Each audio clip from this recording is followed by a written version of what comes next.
ব্যস্ততম শিডিউলে প্রধানমন্ত্রী চীন সফর। প্রথম দুদিন দালিয়ান প্রদেশে ওয়ার্ল্ড ইকোনমিক ফোরামের সম্মেলনে বিভিন্ন আয়োজনে যোগ দেবেন তারেক রহমান। পরের ৩ দিন গুরুত্ব পাবে চীন ও বাংলাদেশের একান্ত স্বার্থ সংশ্লিষ্ট বিষয়গুলো, যেখানে চীনের প্রেসিডেন্ট এবং প্রধানমন্ত্রীর সঙ্গে হবে দ্বিপক্ষীয় বৈঠক, স্বাক্ষরিত হবে বেশ কয়েকটি চুক্তি ও সমঝোতা স্মারক। উন্নয়নশীল দেশগুলোতে বিনিয়োগ করার মতো পুঁজি ও প্রযুক্তিগত দক্ষতা দুটোই আছে চীনের।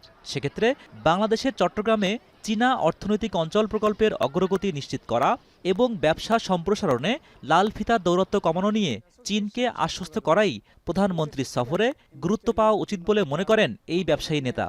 Chinese industrial and economic zone চিটাগংয়ে যেটা দিয়েছে, সেটা যদি ত্বরান্বিত করে তো আমাদের দেশে বিনিয়োগ এবং কর্মসংস্থান এবং রপ্তানি অনেক বেশি বৃদ্ধি পাবে। জিএসপি ফ্যাসিলিটি দেওয়ার পরও $500 বিলিয়ন থেকে $1 বিলিয়ন মাত্র এক্সপোর্ট হয়, আর ওরা করে আমাদের এদেশে 27 থেকে 28 বিলিয়ন ডলার এক্সপোর্ট। তো এটা কিভাবে এটা উন্নয়ন করা যায় সেটা কিন্তু আমাদের জন্য অনেক গুরুত্বপূর্ণ। বিশ্বকাপ দেখুন বায়োস্কোপ প্লাসে, সব নেটওয়ার্কে, সব ডিভাইসে। গ্লোবাল ডেভেলপমেন্ট ইনিশিয়েটিভ জিডিআই, যা জাতিসংঘের টেকসই উন্নয়ন লক্ষ্যমাত্রার সঙ্গে যুক্ত চীনের প্রধান উন্নয়ন রূপরেখা। শোনা গেছে প্রধানমন্ত্রী চীন সফরে জিডিআইতে বাংলাদেশের যোগ দেওয়ার ঘোষণা আসতে পারে।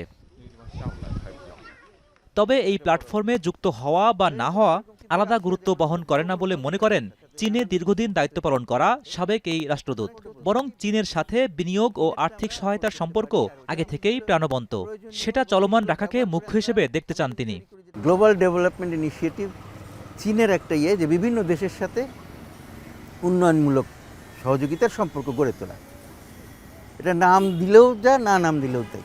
হ্যাঁ, আমাদের সাথে কি আগে উন্নয়ন সহযোগিতা ছিল না? তার আগেও ছিল। রাজনৈতিক পরিবর্তনের ফলে নতুন করে শুরু করার ব্যাপার আছে, যেগুলো আছে সেগুলোর প্রতি নতুন অঙ্গীকার এবং নতুন নতুন প্রকল্প কি করা যায় সেগুলো নিয়ে চিন্তাভাবনা। চীন এবং ভারত দুদেশের সাথেই বাংলাদেশের সুসম্পর্ক ভিন্ন ভিন্ন দিকে গুরুত্ব বহন করে। এমন যুক্তিতে উভয়ের সাথে ভারসাম্য রেখেই নিজ দেশের স্বার্থ রক্ষা করাটাও সরকারের কূটনৈতিক লক্ষ্য হওয়া উচিত বলে মনে করেন বিশ্লেষকরা। হোসেন জাহিদ, এখন, ঢাকা।